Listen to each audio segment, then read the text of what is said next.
You can, Mario, you want to stand over here, and then Eddie, you can shift down over there a little bit. Yeah. Okay. Oh, well, the camera's right there. So right there's good. Yeah. Yeah. If you can come a little forward if you want, that's fine. Yeah. And Bunny can just join in the back there. Yeah, that's good. I guess it's just about good for 5 or 6. Okay, ready? So we ready? Okay, we're ready. Oh, we're streaming Saturday morning. Oh no, today I missed a few days. Huh? Okay, first exercise. Ready? 1, 2, 3. 1, 2, 3. 1, 2, 3. 1, 2, 3. 1, 2, 3. 1, 2, 3. 1, 2, and stop. To the side. 1, 2, 3. 1, 2, 3. 1, 2, 3. 1, 2, 3. 1, 2, 3. A few more. 1, 2, 3. One set more. 1, 2, and stop. Okay, next. Hands up. Reach down. 1, 2, 3. To your right, left, center. Inhale, exhale. Okay, hands up. Reach down. 1, 2, 3. To your right, to your left, center. Inhale, exhale. Okay, one more. Hands up. Reach down. 1, 2, 3. To your right, left, center. Inhale, exhale. Okay, hands on your waist. Circular movements. 1, 2, 3, 4, 5, 6, 7, 8, 9, 10, 1, 2. Reverse. 1, 2, 3, 4, 5, 6, 7, 8, 9, 10, 1, 2. Center. Cross. Knees. Circular movements. 1, 2, 3, 4, 5, 6, 7, 8, 9, 10, 1, 2. Reverse. 1, 2, 3, 4, 5, 6, 7, 8, 9, 10. 1, 2. Center. Hands on your waist. Neck turning. 1, 2, 3, 4, 5, 6, 7, 8, 9, 10. 1. Stop. Back and forth. 1, 2, 3, 4, 5, 6, 7, 8, 9, 10. 1, 2. Center. Tilt to the side. 1, 2, 3, 4, 5, 6, 7, 8, 9, 10. 1, 2. Center. Rotating. 1, 2, 3. Reverse. 1, 2, 3. Center. Hands up, pulling. Inhale. Exhale. Inhale. Exhale. Inhale. Exhale. Okay, spread your feet. Turn your shoulders. 1, 2, 3, 4, 5, 6, 7, 8, 9, 10. 1, 2, 3, 4, 5, 6, 7, 8, 9, 10. 1, 2, 3, 4, 5, 6, 7, 8, and 9, and stop. Okay, let's stretch it out. Turn.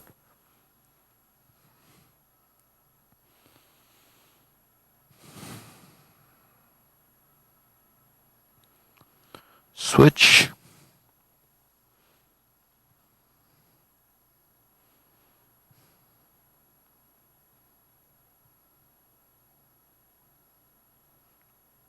Switch.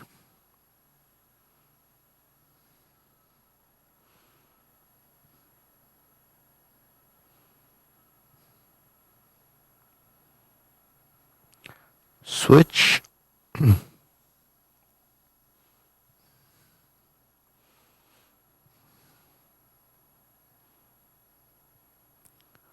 Switch.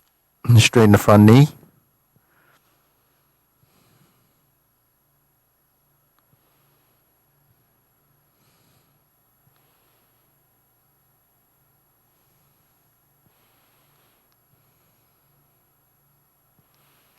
Switch.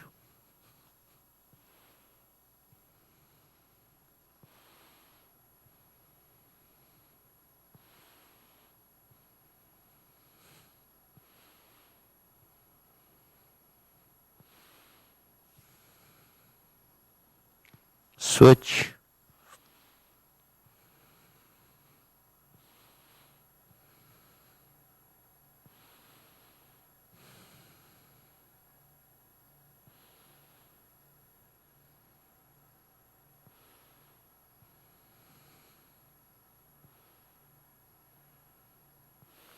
Switch.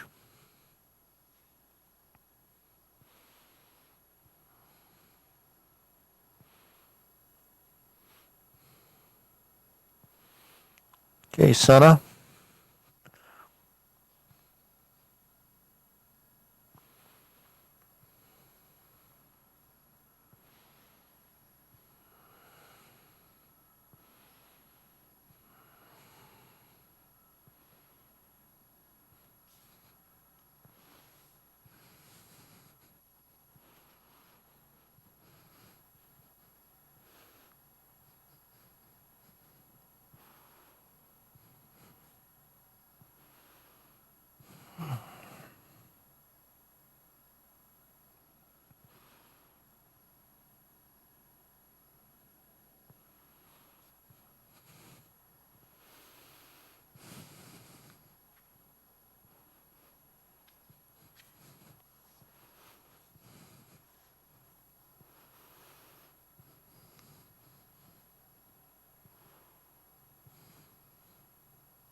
Okay, we shake it out.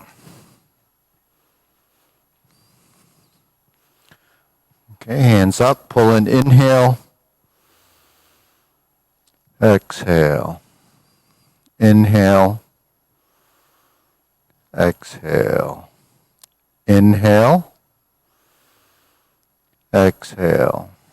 Okay, hands on your waist, shoulder roll, 1, 2, 3, 4, 5, 6, 7, 8, 9, 10, 1, 2. Reverse, 1, 2, 3, 4, 5, 6, 7, 8, 9, 10, 1, 2. Okay, press, release, exhale, inhale.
And stop. Deep breathing. Inhale.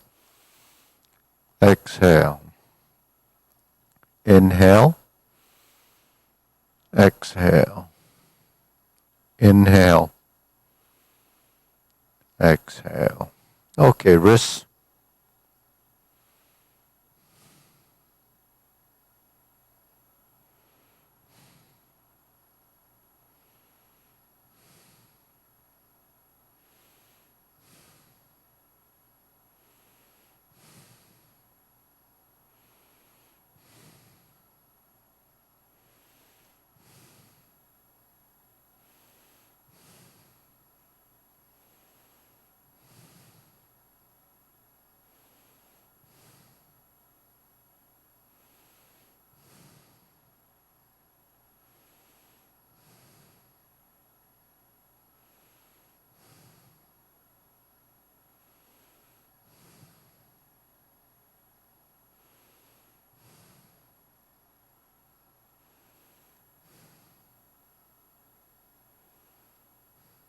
Okay, reverse.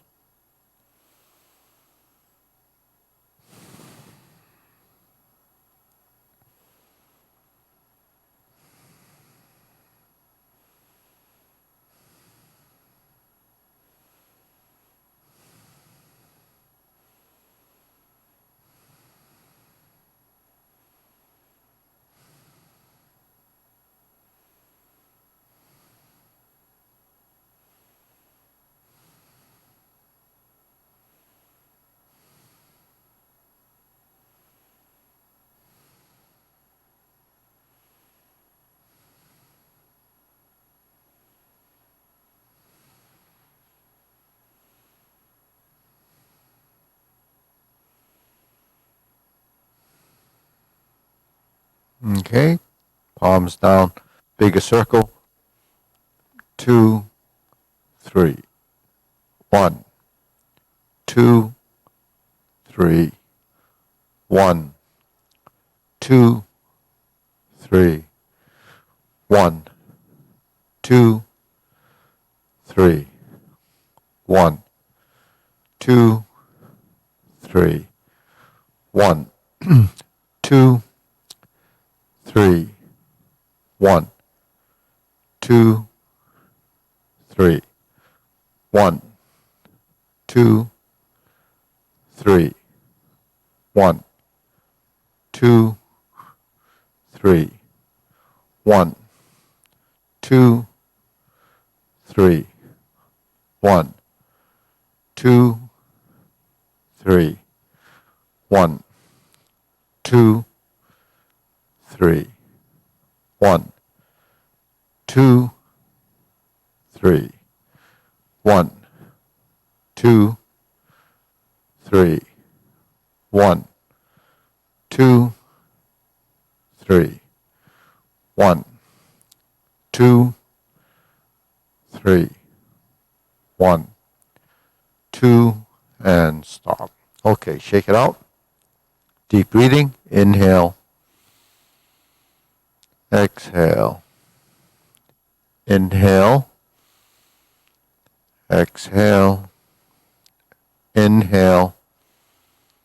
Exhale. Okay, let's shift from side to side.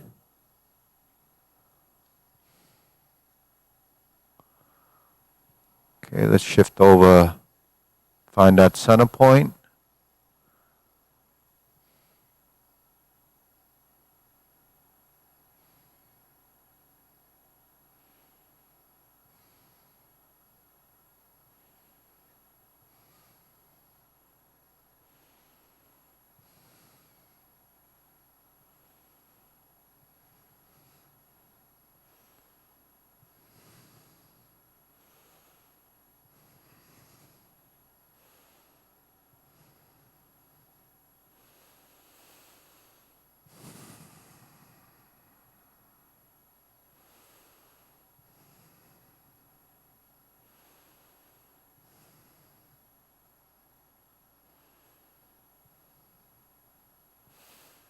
So it's important to get this lower hand pressing down so you have the two, see the three parts that are connected? You have a hand going up, you have a palm going down, and you have a knee going up, and you have your pressing. So that creates a line of force. So when you have that, then it doesn't give you that wobble effect because you end up relaxing and the relationship between this and this become integrated. Okay, so that's just to find your position and then lift, Ultimately, if you were thinking of it as a martial art technique, this is a knee strike. So, whether your hands are like this when you do it is another thing. But the thing is, that's what it is. You're lifting your knee and using the force of the kneecap or the knee to strike up. Okay. Now we're going to work this. Turn your center. This is a little exaggerated, but you see the center? If you have one of these masks with this line, you kind of track that line.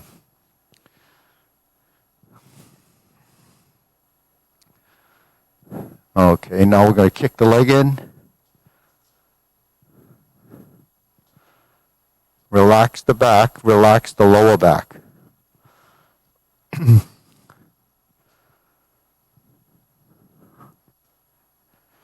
And center. Switch.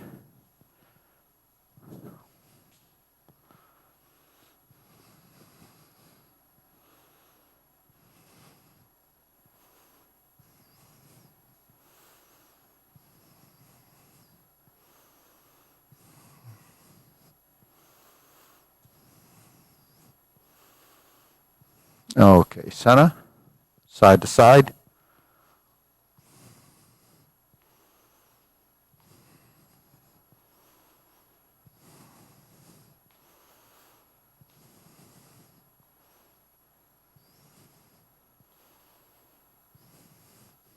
And center.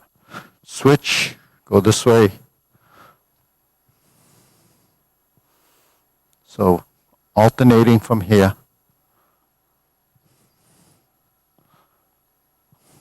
Kind of kick up. And it's directly in front here.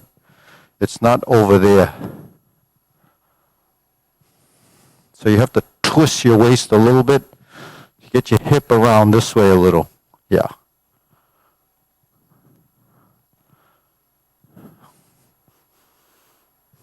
Okay, shake it out. Deep breathing. Inhale, exhale. Inhale, exhale. Inhale. So if you put some visuals into the movement, when we go like this, you're really capturing someone and pulling. So you can see that you could pull and sweep or kick. See? So that's the action. But it's still equal opposite. You know, when you're doing the Tai Chi and you do this, that's the Dalu when you sweep. Like that movement you go. So that's ritual. Okay, deep breathing. Arthur knows what I'm talking about, right? Yeah, okay.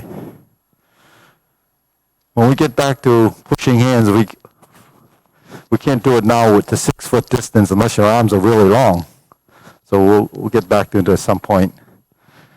Okay, so what's next? Silk rolling. So the hands just do this. Right, now we step out.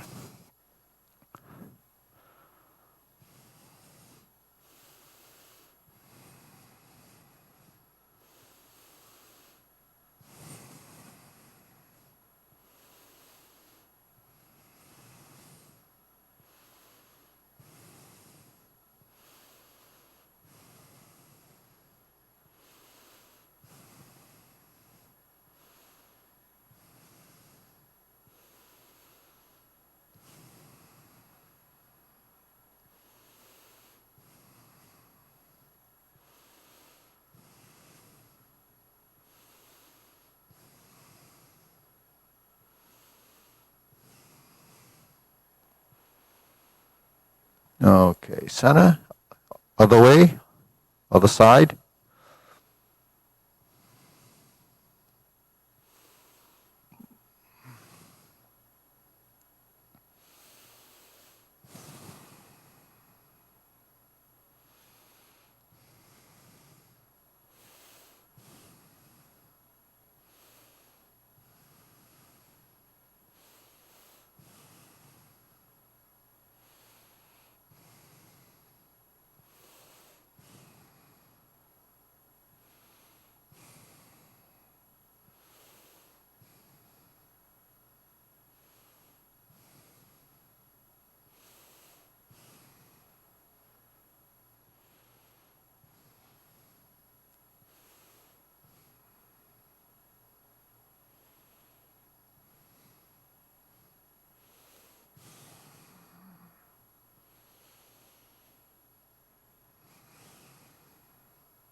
Okay, center, open and close.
Switch.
Okay, center. Feet parallel, circular movements.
Okay, lower hoop.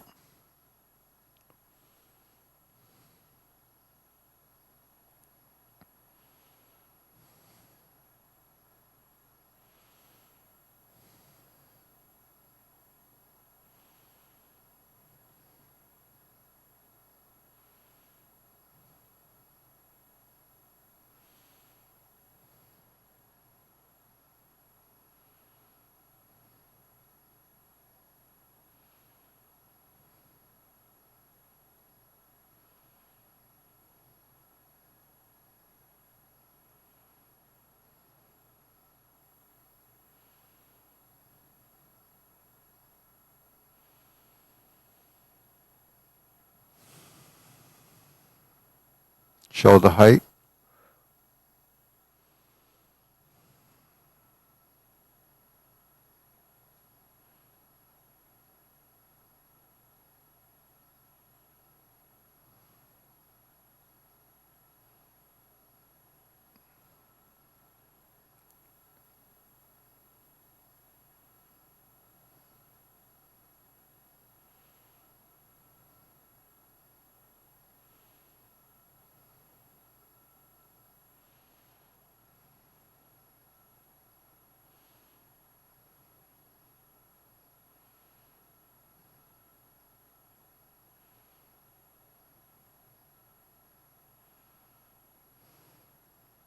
Elbows down.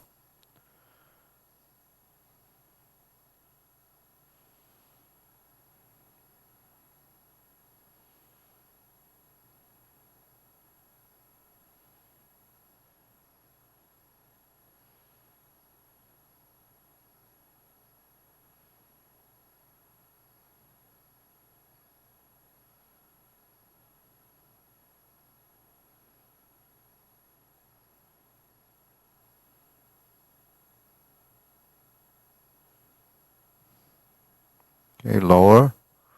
Palms down.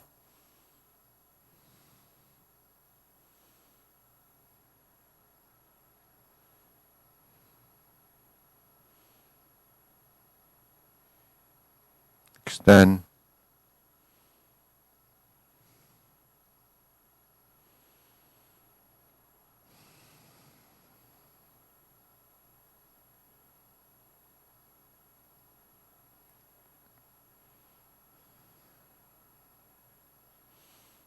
Okay, deep breathing. Inhale. Exhale. Inhale. Exhale. Inhale. Exhale. Okay. Part the horse's mane or diagonal flying.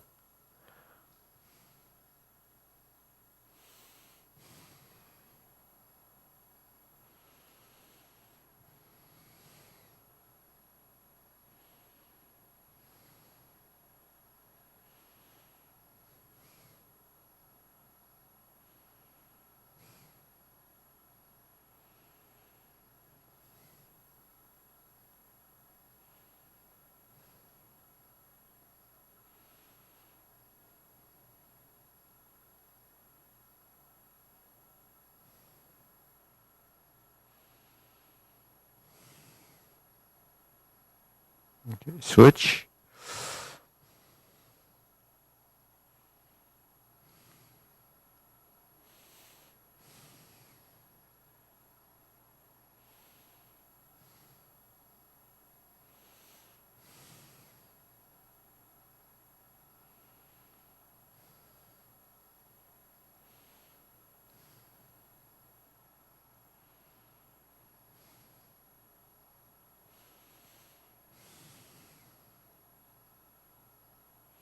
Okay. Cloud hands.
Okay. Down. Carry tiger to the mountain.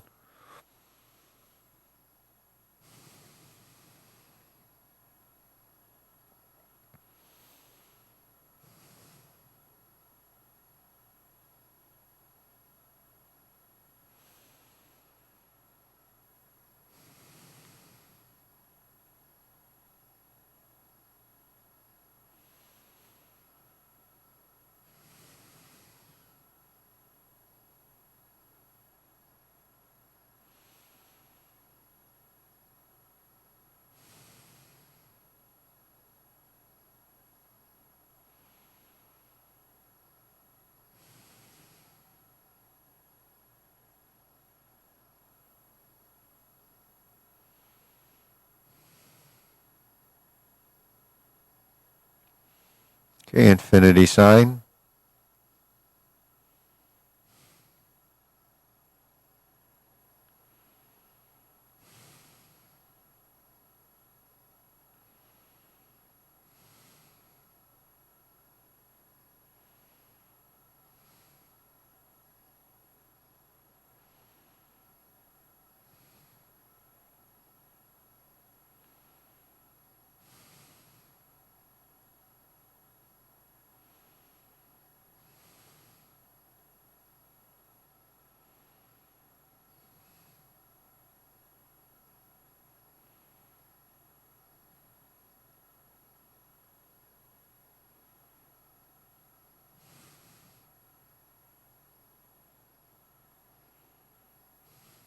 Form the fist.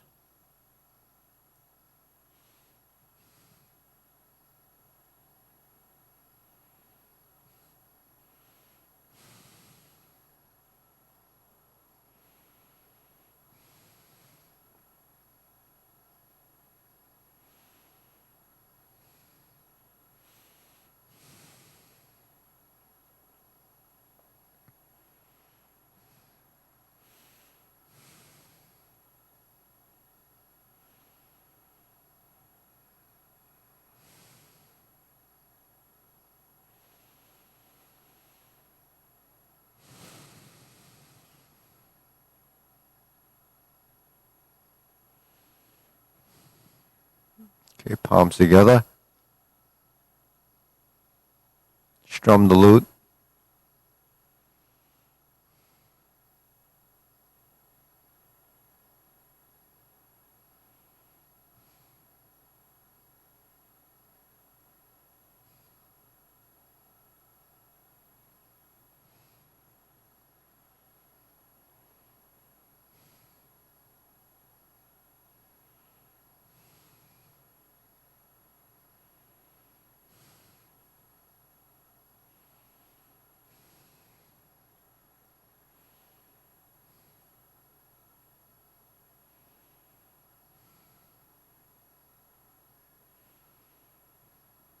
Okay, thumbs up.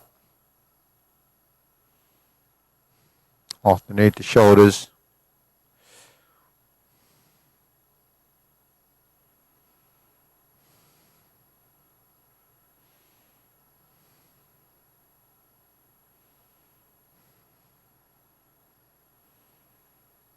Okay, center.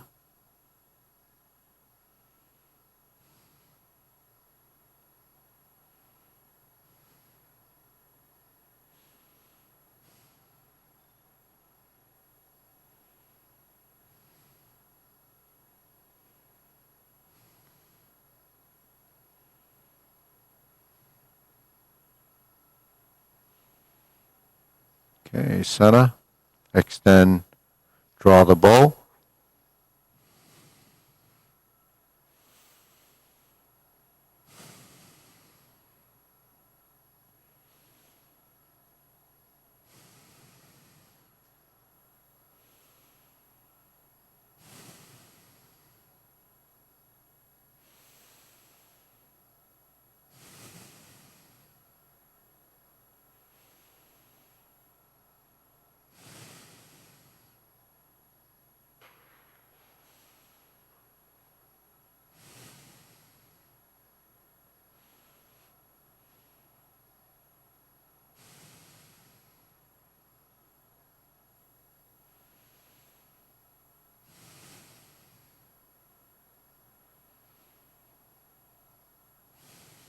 Okay, center. Fan to the back.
Okay, raise the hand.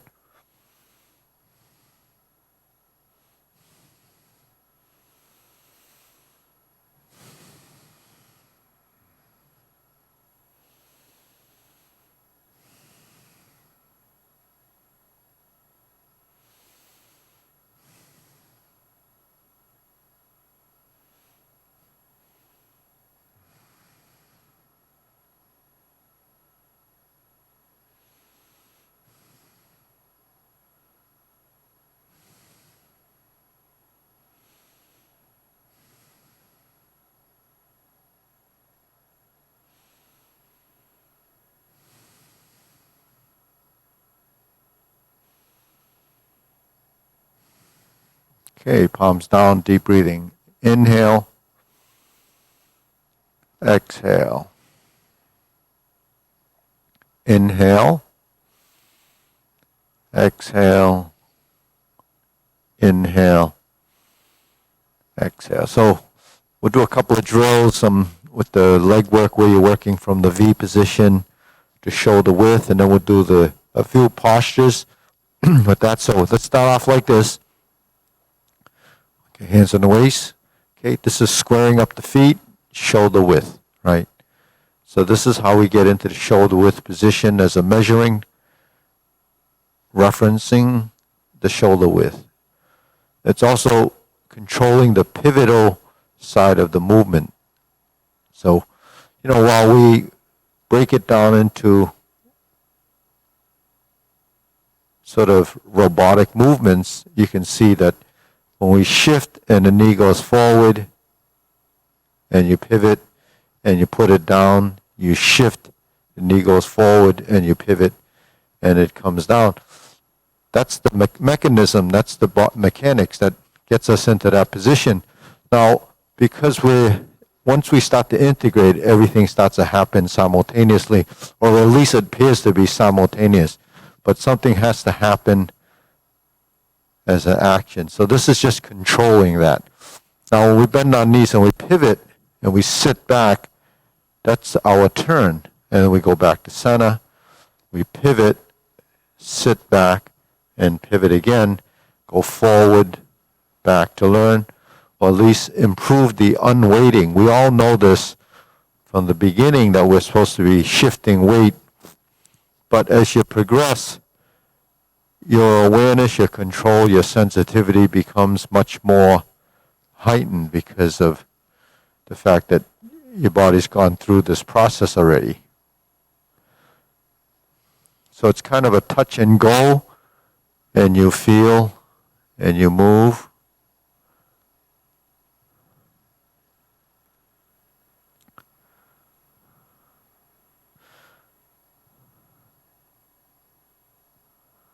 Okay, now let's go to neutral left. Grasp the sparrow's tail left side. So we know when we go through this hook position and we're square like this, that would be single whip. Now that would be a little narrower shoulder width than we typically do. So this is grasp the sparrow's tail right side. We hook the wrist, and because we're in the shoulder width stance, we have a narrow profile like this. Now if our feet are open and it's wider, then the hands go out. You see, so that's about 1.5 times your shoulder, whereas when we're like this, it comes in, you see. And then you sort of condense this. So we're here. This is just building the transition. 1, 2, 3, 4, 5, 6, 7, 8, 9. 1, 2, 3, 4, 5, 6, 7, 8, 9, 10, 1, 2, 3. Turn. Neutral left, forward and back, forward and back. 1, 2, 3, 4. 1, 2. Then we're on the right side. Now your right side, it goes with the right foot. Grasp the sparrow's tail. Hook your wrists.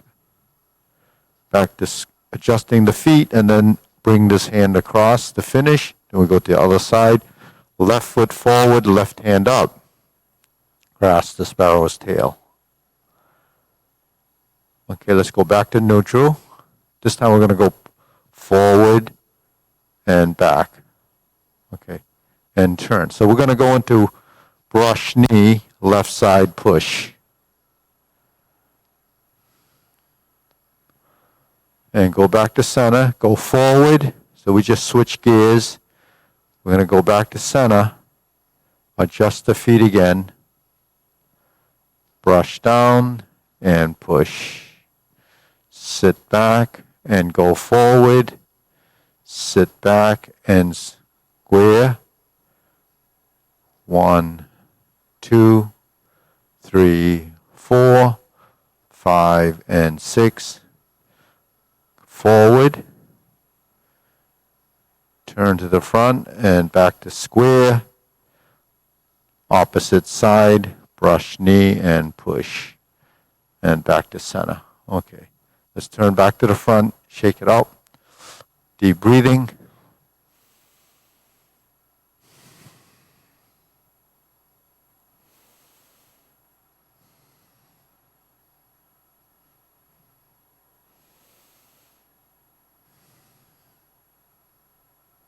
Okay, let's go into diagonal flying.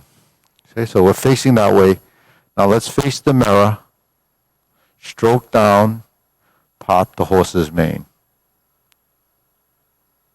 Sit back, okay, stroke down, hold the ball, part the horse's mane. Sit back, stroke down, over the top, part the horse's mane. Okay, let's step up, go to neutral. Okay, hold the ball, diagonal flying. When we sit back and stroke down, part the horse's mane. So usually when you end up in single whip and or you transfer into the diagonal flying, it's followed by a part the horse's mane. So what's confusing sometimes is how do you get to part the horse's mane? And they look almost alike, so people get confused. So if you're in a diagonal flying, say from the hold the ball, we're like this and we do this, then if we adjust the feet so we square up like this and we stroke down. So this is diverting. Now when we bring the hand over the top, we can go like this. Now if we combine two of those together, we would just pass through to hold the ball. So this is almost like silk reeling, you see.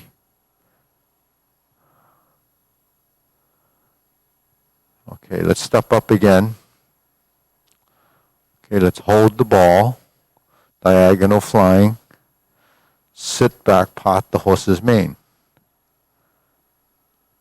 Okay, now if we were to step up, we want to pass through center, get to the other side, stroke down, part the horse's mane. Now we cross corner for Jade Lady Work Shuttle. It's 1, find your vertical, horizontal, vertical, turn to the center or turn toward the mirror, Jade Lady Work Shuttle. Now we're going to cross over again. 1, 2, 3, 4, 5. Sit back, move the hand, move the leg and the hand, forward, back, 1, 2. Now we sit back. Now we're going to turn. Now look at this hand. This hand starts to drop down, and then we cross, and we're like this. Elbow down, and then we're here. Stroke down. Oops, sorry. Yeah, forward. This is Jade Lady Work Shuttle. Okay, let's step back a little bit. So you see that other hand, the secondary hand. Then part the horse's mane, we first sit back like this. See my hand from here, it just has to relax and go to here. And then when we cross over and bring this hand up, they swap. Then we go forward, back, turn, so you see the hands, they're on the center line. Spiral around or create the upper position, and then we're here. Now when I sit back and I start to turn, this lower hand turns like this. You see this hand turning? And then I'm going to cross, and then this ends up here. And when I step up, they swap.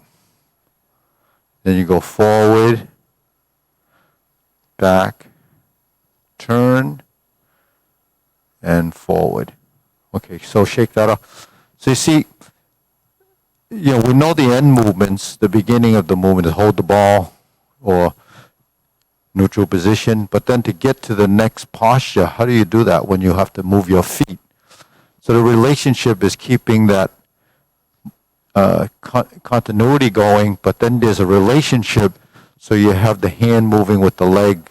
So the they say when the bottom moves, the upper part moves. When the top moves, the bottom has to move, because you have to integrate it through your body, your torso, because we work as a unit. So it could be, harmony of movement or integration of your appendages or really your joints. So now when we stand here like this in a neutral position, okay, let's go like this. That's stork flaps wings, right? So how do we get the stork flaps wings, right, to a neutral position or strum the lute? You just drop the elbows. Now, depending on which side you want to create, it's relaxing and sinking the elbows. So that's going into neutral position. Now, if I just drop my hands without doing anything, right, just relax the shoulders, you're going to go to neutral, and you're going to be here, right? If we're here, if we miss the hands, then we would cross hands. So doesn't that happen when we carry tiger to the mountain?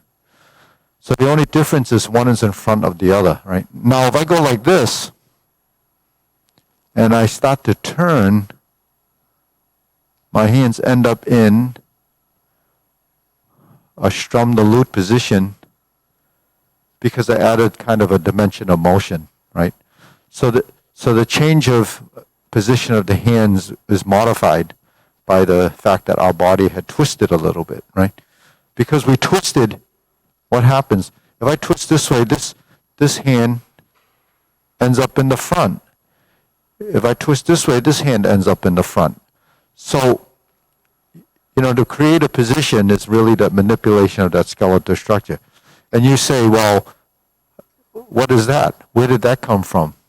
Is there any difference? So take a look at this. Stork flaps wings, strum the lute, right? So that's a transition. You went from there to the brush knee. So if you go like this and you turn, then your hands are broken, then you don't have a continuity of that movement. So you didn't connect the two postures. So this is something that could happen and developed, discovered over time if you're conscious of it. But if you run through your movements thinking that it's just an exercise, then there's no mindfulness in the movement. So you understand where I'm going? If I'm here and I sink my elbow and I turn like this, that's my posture, right? That's a left side neutral. When I'm facing this way before brush knee, that's my neutral position. So I have to get from this position to this position with a leg transition. So if I'm here and I start to turn and I start to integrate the hands and body, I got into that position. There's active and passive motions happening there, and you have a relationship between your twist from one position to the next, and you begin to integrate, forming that next position, right? So that's really timing, control of the body, and a connection and consciousness of the movement between that and that, right? So that's what happens to just from a single whip position, from stork flaps go into this position, and then you begin your brush knee. Okay, so that's why when we're here, we have to learn how to relax and sink the elbow, relax the shoulder. Okay, so we're in a lower hoop position. Okay, if I bring this hand to here and this hand to here, that creates strum the lute position, right? Right. So those are two different maneuvers, but do you know this?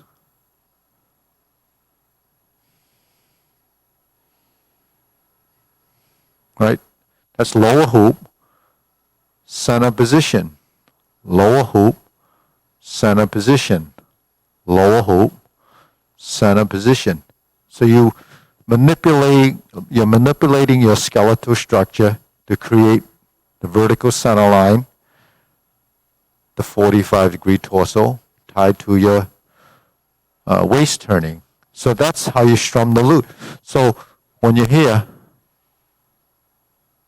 your elbows are out and you relax the shoulders. Your elbows are shoulder hoop and you relax the shoulders. So that's an important thing to realize, that that's closing your center. So when I say open and close, it's a term, open and close, expand and contract, rise and fall. Those are all opposing factors. By expand, open and close, right?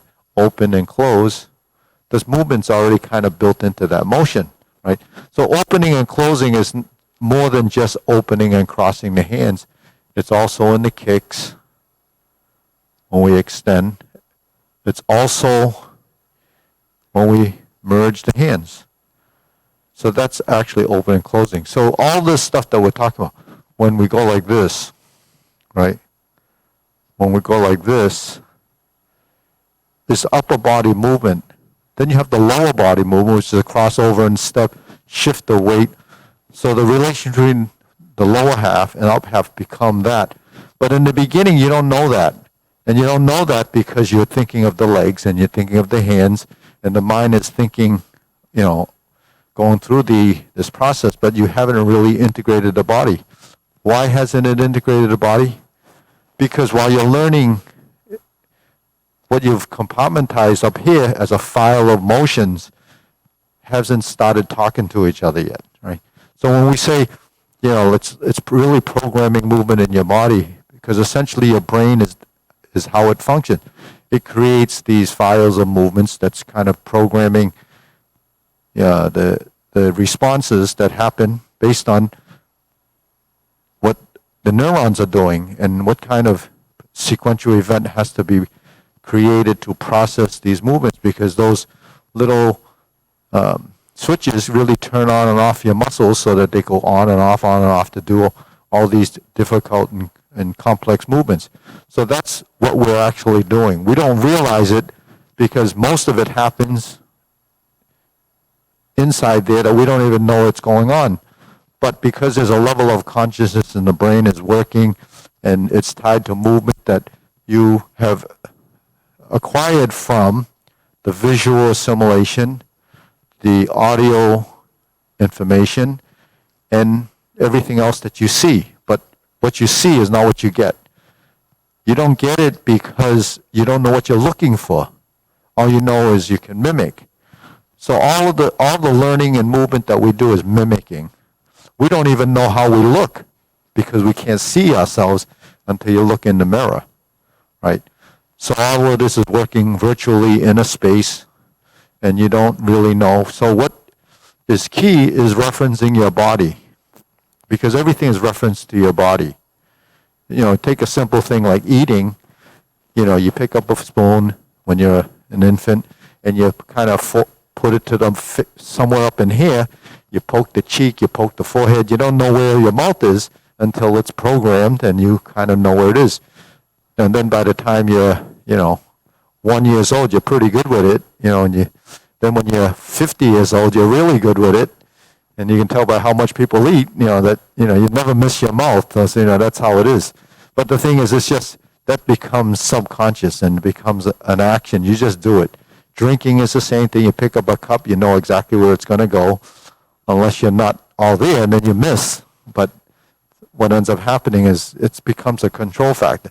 So when we're doing this, and we're doing this, and we're doing this, or we're doing this, these are all things that are programmed in the body. So what's important about that is because it prevents age-related degeneration in a sense that you're still moving and using this. So that's how I look at it, So that's the whole process. Most people that look at Tai Chi that don't do it and think that it's too slow, or do you think there's something better than that, don't realize that this is what happens. And this is, it's not just the smartest people that don't know. It's, people that just don't do it. So everybody thinks exercise is a physical thing, and most people exercise for one thing. What do you think that people exercise for? Why do you think we exercise? Why do we exercise? Keep fit. Fitness is only part of it. People exercise because you need it to move, because the human is designed for functionality. Keeping fit, you could be the fittest person and be dysfunctional because you're uncoordinated and you can't do anything. How many bodybuilders look like they're pretty agile? They have giant muscles, but the thing is, what are they used for other than like looking like a statue. In fact, it's not good to be just posing, I don't think. Functionality is moving, walking. Even talking is a functionality, right? So really it's about what you're doing up here. The fitness side of it is just part of it. A lot of people think if you're walking and running, 30 miles a day, you're going to be super fit. But the thing is, how many people that do that have heart attacks? I thought it was supposed to be good for you. But the thing is, you cause a lot of inflammation and you damage your joints. So I think at a certain age, you have to do age-appropriate exercises. But the exercise that most important is the mind and the body. Yeah. So, okay, that's enough of that, right? Okay, let's go to the Tai Chi Paradigm form.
Oh, sorry. Insert the needle, fan through the back, turn. We worked on this last time, stroking down, parry and punch, step forward and punch.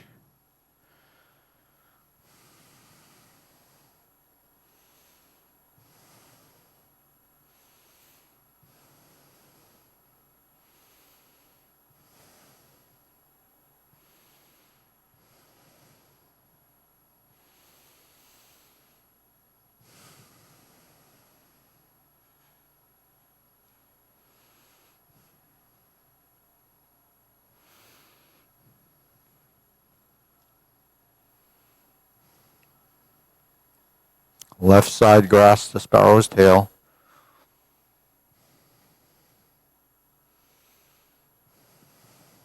Single whip.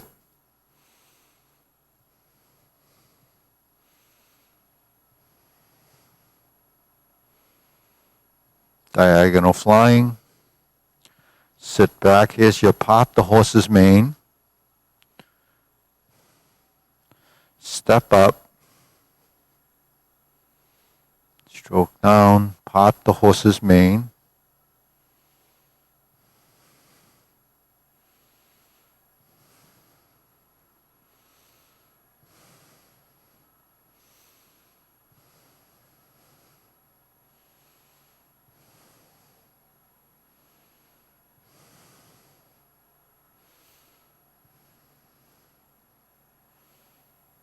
Hook your wrists.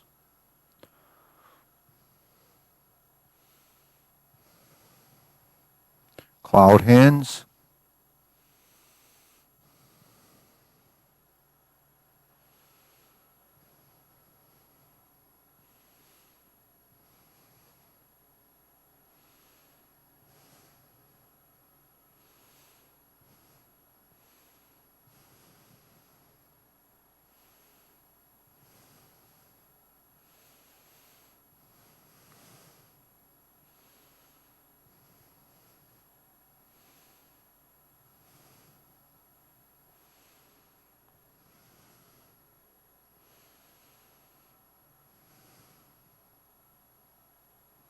Okay, deep breathing.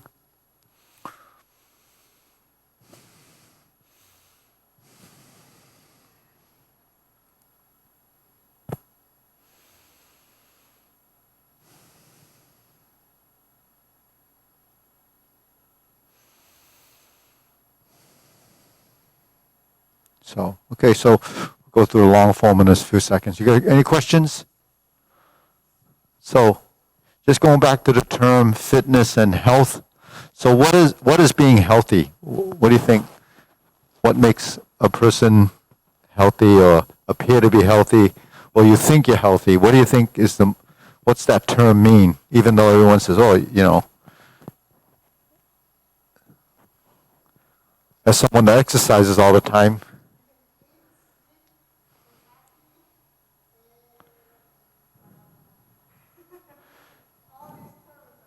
Yeah. So actually, those are symptoms, really, right? Actually, healthy is when your organs are functioning properly. All your major organs are functioning, or your heart, your lungs, your stomach, everything is working properly. That means you're healthy. If something's not working right, then you have to try to fix it. Well, usually they fix it by, medication or something like that. So there's a disorder sometimes. But typically healthy is that your organs are working right. And one of the things that really helps support all of that is your nutrition and exercise. Because exercise mainly because you have to move your musculature somehow, your skeleton, mainly to create circulation.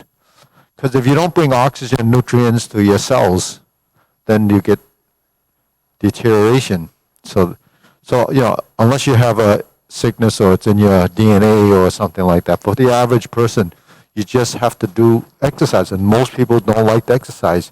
You might go to the gym for 5 minutes or 10 minutes and do a couple of push-ups and they think they're exercising. But really, that's really just working this group of muscle and that's about it. So really, it's overall, it's a systemic thing that your body has to work as a unit. It's self-contained.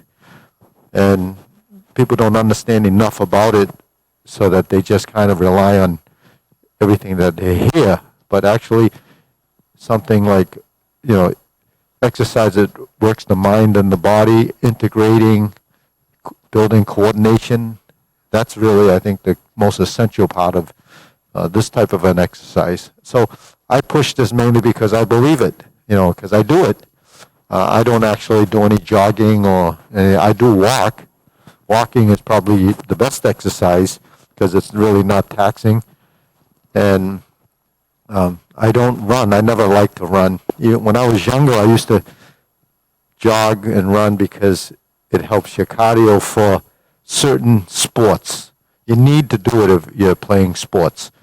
But for the average person, you don't really need to do that because, I think it's a little excessive. I don't need to run 25 miles. I can barely drive 25 miles. So anyways, that's just some food for thought. Okay, so let's except for Eddie, he drives fast cars, so he can drive 25 miles in like 10 minutes. Piece of cake. Okay, well, he's a bike rider too. Okay, ready? Let's go through the long form.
Heel kick. Right. Brush knee 3 times. Oh, 2 times.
Okay, deep breathing.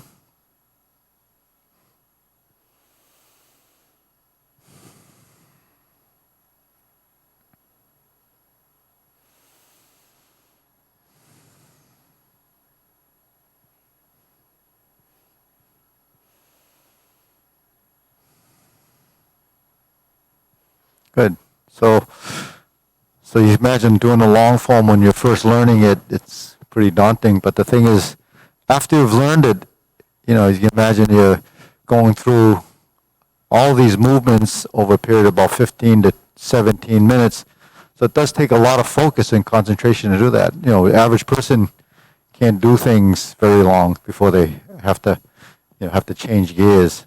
But even, younger people have a lot of trouble doing something that takes that much concentration because they're moving so quickly, and that's how society has made us kind of rush. So, but in general, people are usually stressed by, what they have to deal with. Can't get this work done or can't get that work done, because it does take a lot of organization to get things done. And you have to multitask. And so how do you develop that? You develop that through how your brain functions and how you think. So when you're doing something as organized as this, and as going through this process of training, getting things to happen in a specific, timely order, you start to program that into the way you think, and you start to become pretty efficient in what you're doing. So that kind of brings me back to, I used to run a business, and it was just, all small. Anyone that owns a small business realizes that they have to do a lot of different things. You have to wear a lot of hats.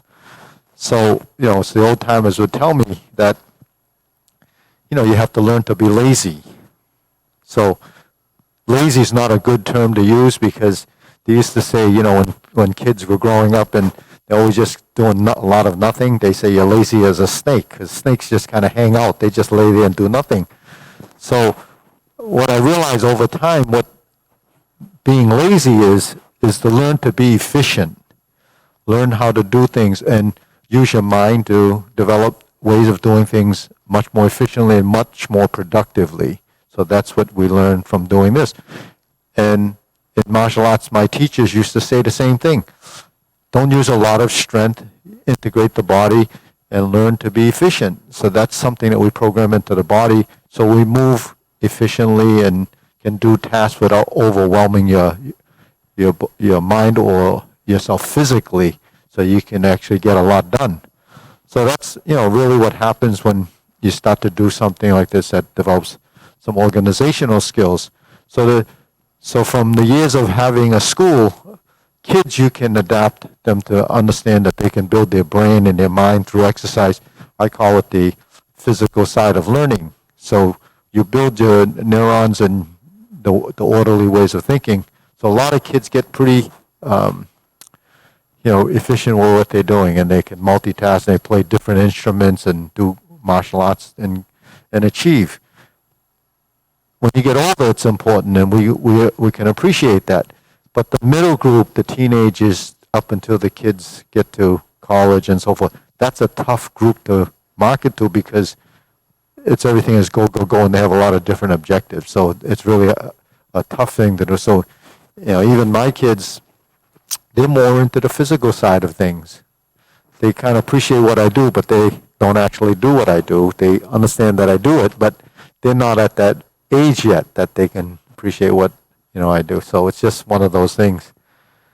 But for us, most of us that are here, other than Bunny, we're up there. Oh, maybe I don't know how old everyone is. Other than Eddie, Eddie's the kid.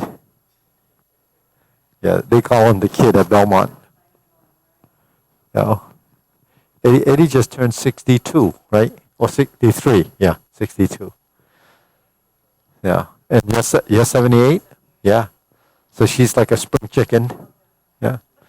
And how about Arthur? 73? Yeah.